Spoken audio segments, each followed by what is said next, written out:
말씀 함께 나눕니다. 요한복음 21장 1절 7절입니다. 요한복음 21장 1절 7절 말씀을 함께 나눕니다. 1절입니다. 그 후에 예수께서 디베랴 호수에서 또 제자들에게 자기를 나타내셨으니 나타내신 일은 이러하니라. 시몬 베드로와 디두모라 하는 도마와 갈릴리 가나 사람 나다나엘과 세베대의 아들들과 또 다른 제자 둘이 함께 있던 시몬 베드로가 나는 물고기 잡으러 가노라 하니 그들이 우리도 함께 가겠다 하고 나가서 배에 올랐으나 그날 밤에 아무것도 잡지 못하였더니 날이 새어갈 때에 예수께서 바닷가에 서셨으나 제자들이 예수이신 줄 알지 못하는지라.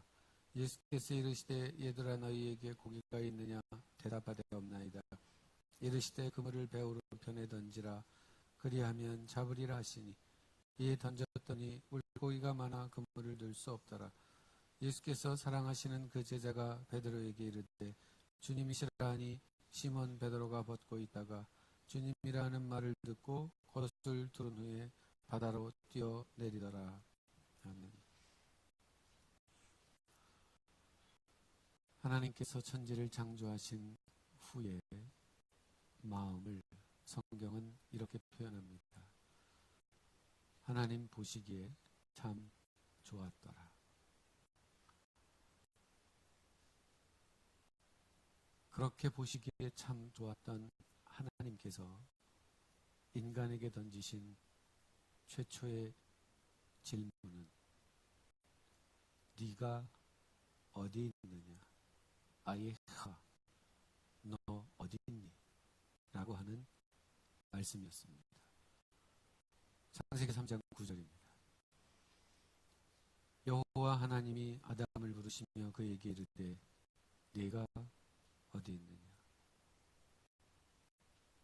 에덴 동산의 아담과 하와는 하나님께서 금하신 선악을 알게 하는 나무의 열매를 따먹음으로 범죄하고 말았습니다.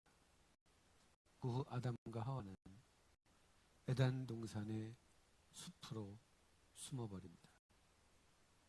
그때 그 에덴 동산의 정적을 깨고 하나님께서 던지신 질문입니다. 네가 어디 있느냐? 우리가 믿고 있는 하나님은 무소부재하신 하나님입니다. 계시지 않은 곳이 없으십니다. 우리가 알고 있는 하나님은 임마누엘의 하나님이십니다. 우리가 어디에 있든 무엇을 하든 함께 하시는 하나님이십니다. 그렇다면 무소부재하시고 임마누엘의 하나님이 네가 어디 있느냐라고 질문했을 때 과연 아담과 하와가 어디에 있는지 몰라서 너 어디 있니? 라고 물으셨을까요?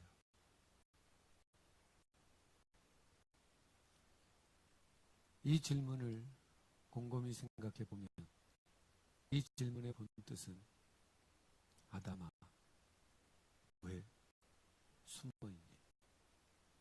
대체 숨어서 뭐 하고 있니? 이런 뜻입니다. 아담은 범죄하기 직전까지 에덴 동산에서 하나님의 얼굴을 대면하여 살던 자입니다. 하나님께서 그 동산을 거니셨고 그 거니시는 동산에서 하나님과 동행하던 자였습니다. 하나님께서 주시는 평안과 진리와 복 가운데 살아가던 자였습니다. 그런데 그가 하나님이 주시는 평안과 기쁨 대신 두려움과 공포에 떨며 숨어 있는 것입니다. 하나님은 그에게 말씀하십니다. 네가 어디 있느냐? 예배는 숨어 있는 것이 아니라 나오는 것입니다. 하나님의 등 뒤에 서는 것이 아니라 하나님의 얼굴을 대면하는 것입니다. 이 시간 여러분들 가운데 누군가 두려움과 공포와 불안과 어두운 마음들로 숨어 계신 분이 있다면 나오시기를 바랍니다. 신령과 진정으로 드리는 예배는 하나님의 얼굴을 대면하여 서는 것입니다. 그로부터 하나님 주시는 평안과 하나님 주시는 기쁨과 하나님 주시는 진리가 우리 안에 살아 역사하는 것입니다.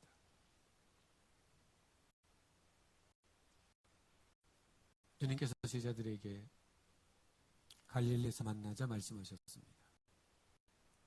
그 말씀을 따라 제자들은 갈릴리에 도착했습니다.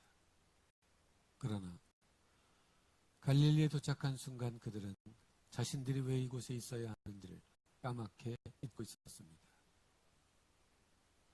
뭘 해야 하는지, 무엇을 생각해야 하는지 묻지 않고 자기들의 필요에 따라 그들은 어느 한 사람 예외 없이 갈릴리 바닷가에서 물고기를 잡습니다. 왜 그래야 하는지, 이 물고기를 잡아서 뭐 할 건지 묻는 자는 없었습니다. 그렇게 밤새 그들은 그물을 내렸고 올렸습니다. 주님께서 약속하신 바닷가에 나타나셨지만 제자들 중 누구도 주님을 발견한 자는 없었습니다. 한 번이라도 더 그물을 내리고 한 마리라도 더 그 물고기를 잡아 올리자고 하는 것이 그들의 생각이요 계획이었을 뿐. 그 열망에 사로잡힌 제자들의 눈에 주님은 보이지 않았습니다. 그 결과는 참담했습니다. 밤이 맞도록 수고하였지만 단 한 마리의 물고기도 건져 올릴 수 없었습니다. 그저 빈 그물만 기계적으로 던지고 올리기를 반복할 뿐이었습니다. 그때 주님께서 제자들에게 말씀하셨습니다. 8절입니다. 얘들아, 너희에게 고기가 있느냐? 지금 제자들은 갈릴리 바닷가에서 물고기를 잡고 있는 중이고 예수님은 그 갈릴리 바닷가 무태서 계십니다. 그러면 그물질을 하는 제자들에게 들릴 정도로 말씀하셔야 했다면 아마 하실 수 있는 최대한 목청껏 소리 높여 부르셨을 겁니다.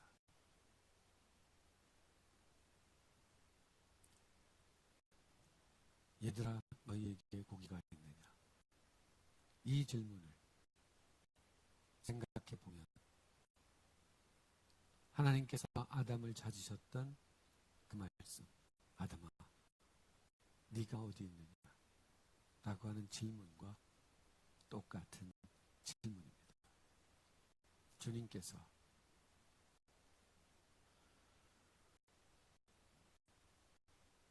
그들이 고기가 있는지 없는지 궁금해서 그렇게 소리치며 말씀하셨을까요? 이 말씀을 원문으로 보면 얘들아, 파이디아, 파이디온 어린이의 복수형입니다. 메, 티, 프로스파기온, 에케테 이렇게 되어 있습니다. 메는 접속사입니다.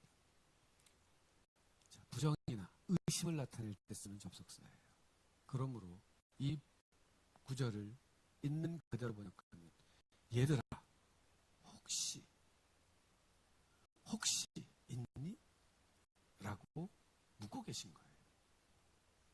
또는 혹시라는 말을 사용하지 않는다면 고기가 좀 있니? 이런 뜻이에요.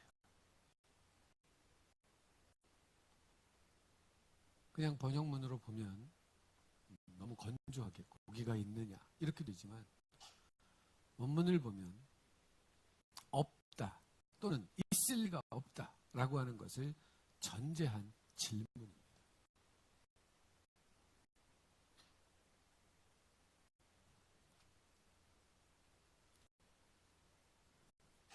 주님이 이미 제자들에게 물고기가 없음을 아시고 그럼에도 물고기가 있느냐라고 물으셨다면 그 이유가 무엇이겠습니까? 뭐하고 있니? 거기서 뭐하고 있니?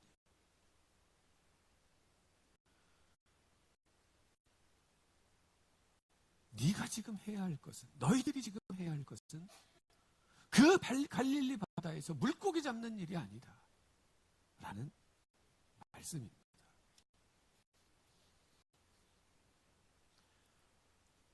그러므로 이 질문을 통해서 이 질문이 주는 교훈을 우리가 곱씹어 보면 그 의미는 누구도 진리의 말씀에 서지 않고는, 진리의 말씀에 귀 기울이지 않고는 자신이 얼마나 허망한 일을 하고 있는지 알 수조차 없다.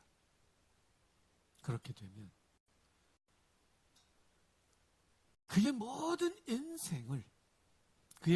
인생이 헛수고임에도 불구하고 자신의 인생이 헛수고라는 사실을 누구도 알지 못한다라는 의미입니다. 얘들아, 너희에게 고기가 있느냐? 여기서 주님은 성경에서 사용하지 않는 두 개의 단어를 사용하고 계십니다. 그 말은 유일하게 이곳에서 사용된 단어다. 고기를 뜻하는 프로스파기온이라는 단어예요. 보통 우리가 물고기라고 하면 잘 알고 있는 단어가 있죠. 익수스라는 단어죠. 또는 읍사리온이라는 단어도 있습니다. 이게 빵과 함께 먹는 물고기를 말하는데 이 프로스파기온은 두 가지 의미가 있어요. 하나는 요리되지 않은 물고기. 요리된 물고기와 요리되지 않은 물고기는 다르게 부르는 거죠. 그런데 이 단어가 가지고 있는 또 하나의 의미가 있는데 그게 뭐냐면 진귀한 음식이라는 의미가 있어요. 귀한 음식. 그럼 이 의미를 살려서 주님의 질문을 다시 해보면 얘들아, 너희에게 고기가 있느냐? 이 의미는 얘들아, 너희가 귀한 것을 가지고 있느냐? 이런 질문이 되는 거예요. 정말 네 인생의 진귀한 것을, 값진 것을 위해 그물질을 하고 있느냐라고 하는 질문인 겁니다. 바꿔 말하면 나를 덤비고서는 그 어떤 수고와 노력을 해도 네 인생의 귀한 것을 건져 올릴 수 없다.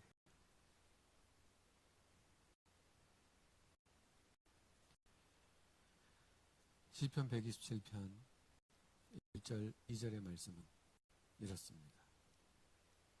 같이 읽어보겠습니다. 여호와께서 집을 세우지 아니하시면 세우는 자의 수고가 헛되며 여호와께서 성을 지키지 아니하시면 파수꾼의 깨어 있음이 헛되도다. 너희가 일찍이 일어나고 늦게 누우며 수고의 떡을 먹음이 헛되도다. 그러므로 여호와께서 그의 사랑하시는 자에게는 잠을 주시는도다. 다시 1절 말씀을 보시면 이 1절, 2절 본문에는 헛되다라고 하는 것이 3번 나옵니다. 지금 이 화면에는 전 구절을 다 담아낼 수 없겠습니다만 찾아보면 첫째, 세우는 자의 수고가 헛되다. 두 번째, 파수꾼에 깨어 있으니 헛되다. 세 번째, 수고의 떡을 먹음이 헛되다. 수고라는 단어도 두 번 나오죠. 세우는 자의 수고가 헛되다의 수고는 노동이란 뜻이에요. 세우는 자의 노동이 일하는 것이 헛되다.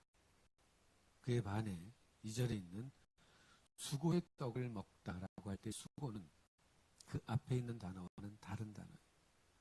노동이란 뜻도 물론 있지만 그 의미를 살리면 고단함이란 뜻이 더 많아요. 그러니까 집을 세우는 건 노동의 헛됨, 떡은 고단함의 떡이라는 거예요. 왜 고단해요? 일찍 일어나서 늦게 누울 때까지 온종일 일하는 자의 고단함이에요. 그 고단함으로 얻을 수밖에 없는 떡이어서 그 떡은 아주 귀하지만 정말 고단한 땀과 눈물이 배어있는 그런 떡인 거예요.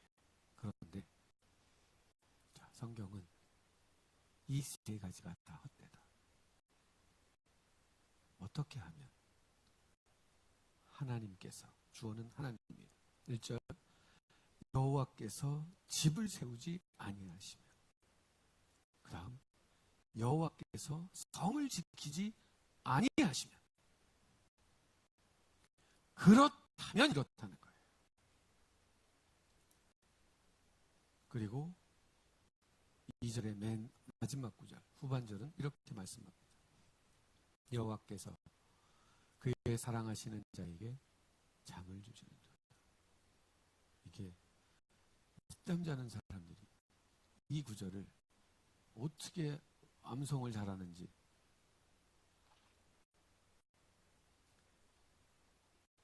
이게 늦잠을 주신다는 그런 얘기일까요? 사랑하는 자는 게을러도 된다, 잠이 많다, 뭐 그런 의미일까요? 그것과 아무 상관이 없는 말씀입니다. 이건 역설이죠, 역설. 자, 하나님이 세우지 아니하시면 세우는 자의 수고가 헛되고, 하나님이 지키지 아니하시면 파수꾼의 경성함이 헛되고, 깨어있는 것이 헛되고, 하나님이 지키지 아니하시면 아침부터 저녁 늦게까지 일을 하는, 그렇게 해서 겨우 얻는 수고의 떡을 먹는 것도 헛되고. 그래서 오히려 하나님은 사랑하는 자에겐 잠을 주신다. 그렇다면 이 구절의 의미는 뭐냐? 첫째, 하나님께 불안과 두려움과 자신의 모든 인생을 맡긴 자는 마음이 평안하고 생각이 단순하다. 둘째, 마음이 평안하고 생각이 단순한 자는 숙면을 취한다. 셋째, 세상 모르고 자더라도 하나님은 그 사람이 자는 동안에도 그의 산업을 지키신다. 됐습니까? 염려한다고, 불안해한다고, 걱정한다고 내가 나를 지킬 수 있는 것이 단 하나도 없다. 오히려 참, 세상 말로 하면 참 팔자 편하다라고 할 만큼 잘 땐 잠에 충실할 수 있는 것, 그건 성격이 좋아서이기도 하나 믿는 구석이 있어서죠. 맡겼으면 그 일은 그분이 알아서 할 일. 다시 한번 이 구절을 읽어보겠습니다. 여호와께서 집을 세우지 아니하시면 세우는 자의 수고가 헛되며, 여호와께서 성을 지키지 아니하시면 파수꾼에 깨어 있음이 헛되도다. 너희가 일찍이 일어나고 늦게 누우며 수고의 떡을 먹음이 헛되도다. 그러므로 여호와께서 그의 사랑하시는 자에게는 잠을 주시는 도다. 하나님께서 여러분의 마음과 생각을 지켜주시기를 기원합니다. 하나님께서 여러분에게 숙면의 잠을 주시기를 기원합니다. 여러분이 잠자는 동안에도 하나님이 여러분의 산업과 가정과 여러분의 자녀들을 지켜주시기를 기원합니다. 얘들아 너희에게 고기가 있느냐? 이 문장에 주님께서 사용한 또 하나의 단어는 얘들아입니다. 파이디아. 이 파이디오는 아주 작은 어린이를 일컫는 말입니다. 그래서 어른들에게는 이 호칭을 안 써요. 어른에게 꼬마야 라고 부르는 것과 같아요. 더더구나 성경 어디에서도 어른들을 이 단어로 부른 예가 없고 예수님도 제자들을 이렇게 부른 예가 없으세요. 아시는 것처럼 예수님께서 제자들을 얼마나 존중해 주셨습니까? 그들에게 꼬마들아 이렇게 부르실 리가 없죠. 그런데 오늘 본문에서는 그렇게 부르고 계세요. 이에 대한 성경학자들의 견해는 여러 가지입니다. 친하게 불렀다 어쨌다 이런 것들이 있는데 왜? 우리의 관심 왜 좀처럼 이렇게 부르지 않은 예수님께서 제자들을 얘들아 라고 부르셨을까? 꼬마들아 이렇게 부르셨을까? 이 의미는 그들이 갈릴리 바다에서 행하고 있는 그 그물질이 제자들로서는 해야 할 일이 아니었기에 주님은 이 철부지다 라고 말씀하고 있는 것은 아닐까. 그러면 얘들아 너희에게 고기가 있느냐라고 하는 주님의 질문은 제자들아 너희에게 분별력이 있느냐? 너희가 지금 어디 있느냐? 너희가 마땅히 있어야 할 곳에 있느냐? 라고 하는 질문이 되는 겁니다. 에덴 동산에서 범죄하여 숨은 아담과 하와에게 던지신 하나님의 질문. 아담아 네가 어디 있느냐?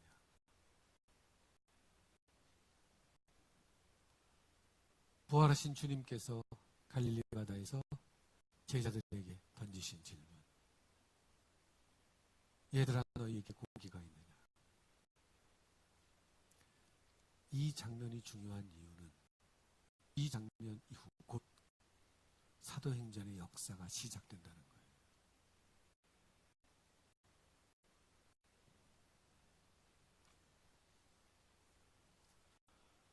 주님은 제자들에게 오늘 그렇게 물으셨습니다. 너희가 밤이 맞도록 수고했다. 그렇다면 내가 너희에게 묻는다. 너희의 손에 무엇이 있느냐? 진귀한 것을 손에 담고 있느냐? 아니면 썩어 없어질 허망한 것을 그 손에 담고 있느냐? 너희가 품고 있는 것은 대체 무엇이냐? 우리 주님의 말씀입니다. 요한복음 15장 5절입니다. 나는 포도나무여 너희는 가지라. 그가 내 안에 내가 그 안에 거하면 사람이 열매를 많이 맺나니 나를 떠나서는 너희가 아무것도 할 수 없습니다. 주님을 떠나 있을 때 우리는 영적 철부지가 된다. 주님 안에 있을 때 우리는 영적 어른이 된다. 영적 철부지와 영적 어른의 차이는 자신이 무엇을 하는지, 왜 해야 하는지를 알고 모르고의 차이고 세상에서 썩어 없어질 것과 세상에서 영원한 것의 차이입니다.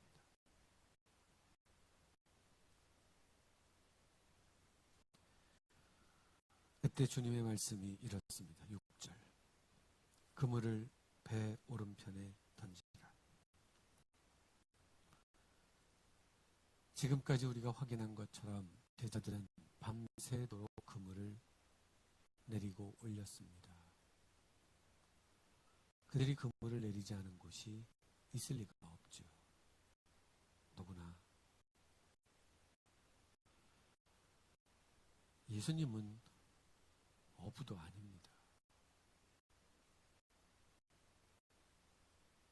그는 내륙 지방인 베들레헴에서 태어나셨고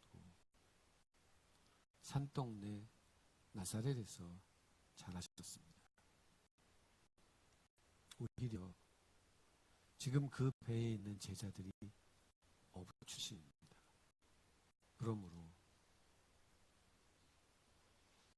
기껏 해본 일이라고는 목수일밖에 해본 적이 없으신 주님이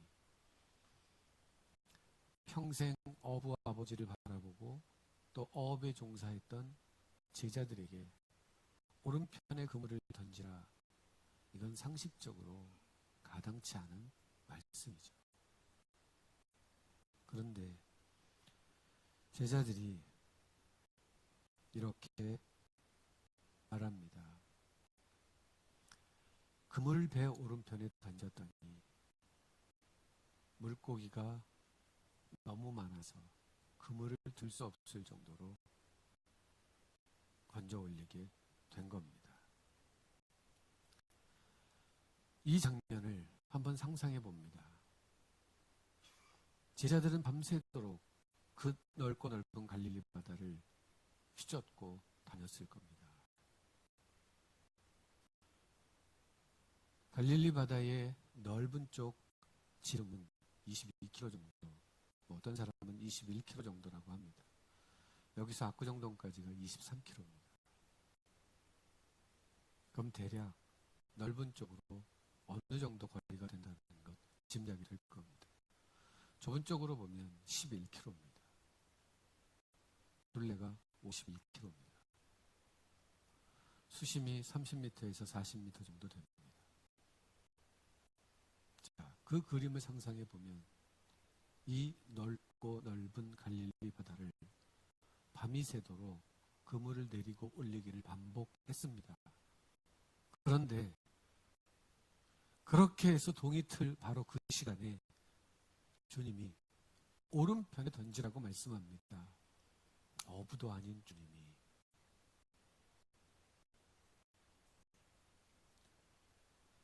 그러나 제자들은 그물을 던졌고 그 결과를 바로 6절 말씀이 증언합니다. 이에 던졌더니 물고기가 많아 그물을 들 수 없더라. 생각해 보겠습니다. 이미 말씀드린 것처럼 둘레만 51km 되는 갈릴리 바다에 떠 있는 배 한 척. 그 배 한 척의 오른편이란 그 넓은 갈릴리 바다를 비교해 보면 바늘구멍만한 점에 불과하죠. 그렇지 않겠습니까?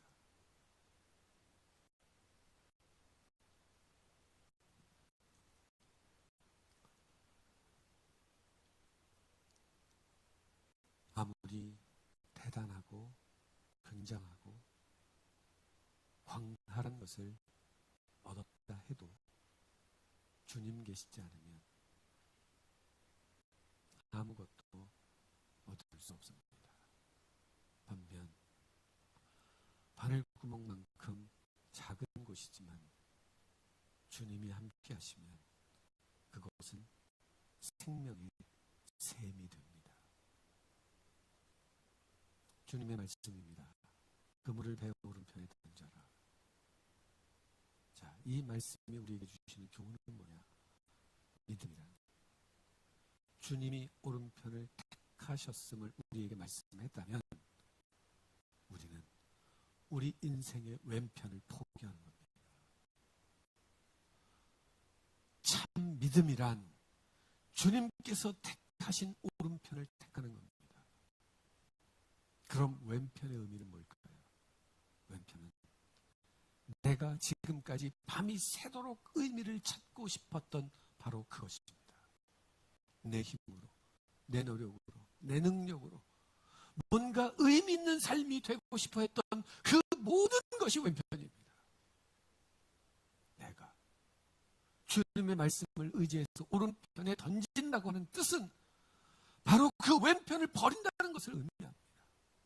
버리지 않고는 우린 단 한 번도 그 오른편으로 내 인생의 그물을 던질 수가 없습니다. 왜 우리가 빈손일까요?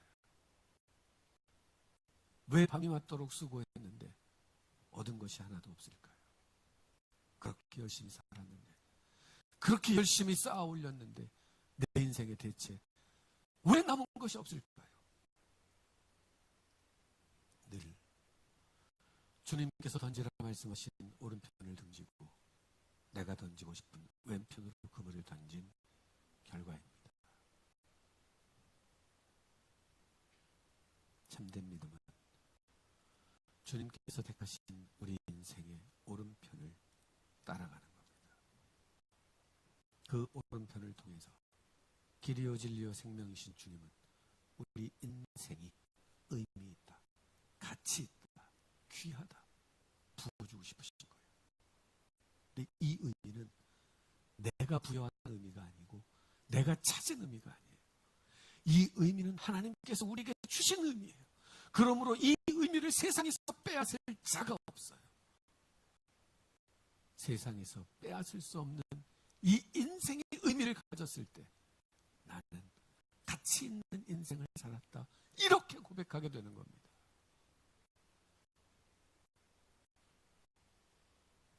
주님께서 부르시는 마지막 날 우리는 무엇을 가지고 갈 수 있을까요? 숱하게 봐온 것처럼 우리가 가져갈 수 있는 것은 단 하나도 없습니다. 그러나 우리의 그 빈손을 가득 채워주시는 것은 주님이 말씀하신 인생의 오른편에 내 인생의 그물을 던진 자, 그들만이 하나님께 가지고 갈 것이 있습니다. 그러므로 내가 얼마나 대단한 직장에 다니고 있느냐, 얼마나 광활한 바다에 있느냐, 별거 아닙니다. 밤이 맞도록 수고했을 때 남은 것은 없나이다.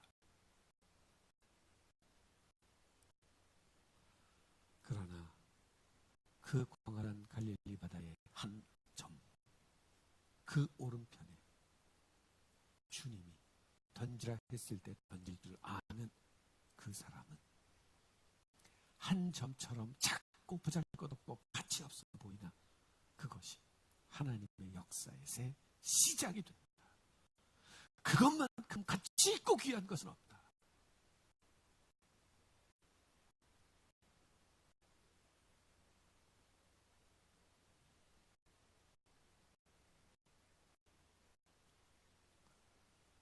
하나님을 자랑 삼는 자, 예수 그리스도를 인생의 목표로 삼은 자,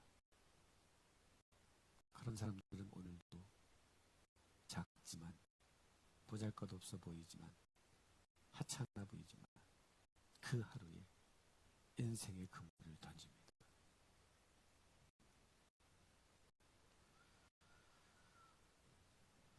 모세는 이집트 왕궁에서 자랐습니다. 그는 40년 동안 왕자의 신분이었습니다. 하루아침에 그는 살인자로 몰려 쫓김을 당하고 미디안 광야에서 살게 됩니다. 이집트 왕궁은 당시 적어도 아프리카 중동에 있어서 광활한 바다와 같았겠죠. 그 제국의 화려함은, 또 그 제국의 위대함은 인류 역사를 통해서 우리는 만나게 됩니다. 그에 반해 미디안 광야는 들어본 적도 가본 적도 없는, 말 그대로 잊혀지는 또는 볼품없는 촌에 불과하죠. 그러나 그 모세가 미디안에서 바늘구멍 같은 작은 공간에서 하나님을 만났을 때 그는 출애굽의 지도자가 됩니다. 출애굽의 지도자는 이집트 왕궁에서 나오는 게 아닙니다.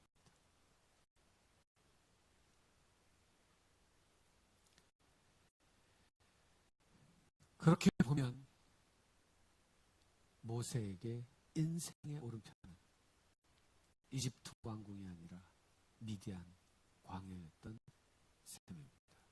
사랑하는 성도 여러분, 지금 어디에 계십니까?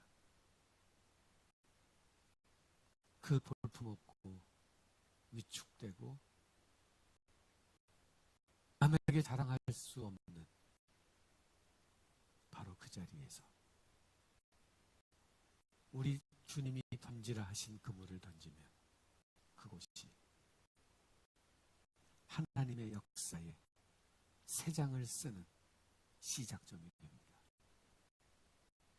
그건 내가 하는 게 아니라 하나님이 그 자리에, 그 자리를 통해 우리 인생의 의미를 부여하시는 겁니다.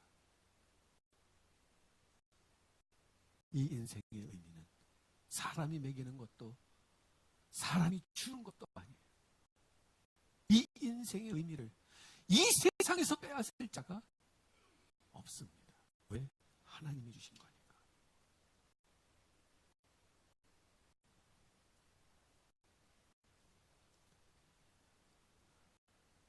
오늘도 이 공허한 갈릴리 바다 같은 세상 속에서 허망한 그물을 던지는 우리를 향해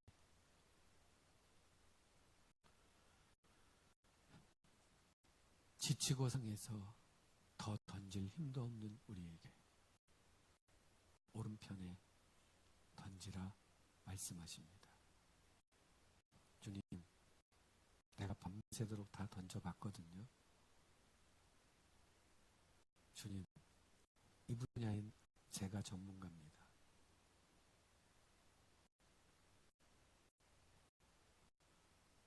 말씀을 의지하여 오른편에 그물을 던지는 여러분 되시기를 바랍니다. 그랬다면 이제 저와 여러분의 왼편은 버립시다. 그곳은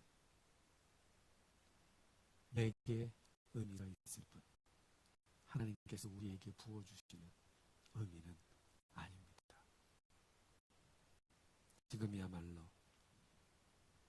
여러분의 어려운 상황을 여러분 인생의 오른편 삼아야 할 때입니다. 그 오른편을 통해 우리 주님이 오늘도 일하십니다. 그때 우리 힘으로는 들 수 없을 만큼의 물고기가 우리 인생에서도 건져질 것입니다. 이 아침 우리 주님께서 저와 여러분들에게 주시는 약속입니다. 인생의 오른편을 택한 자, 세상의 왼편은 버린다. 기도하겠습니다.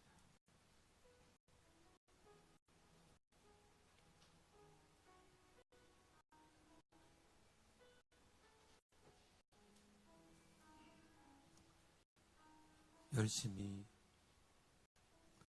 최선을 다해 하루하루를 힘겹게 사는데 늘 구멍난 항아리처럼 허전하고 불안하고 두렵고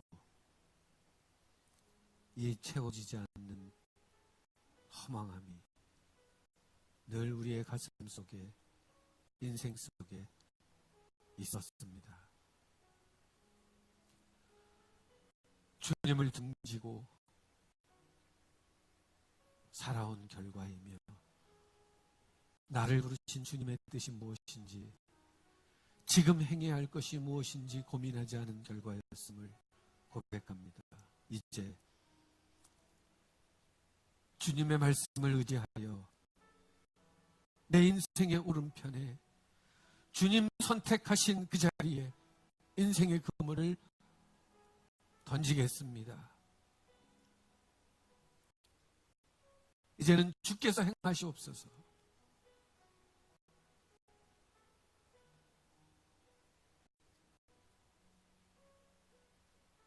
그 일을 통해 우리에게 행하실 하나님의 놀라운 일들을 기대합니다.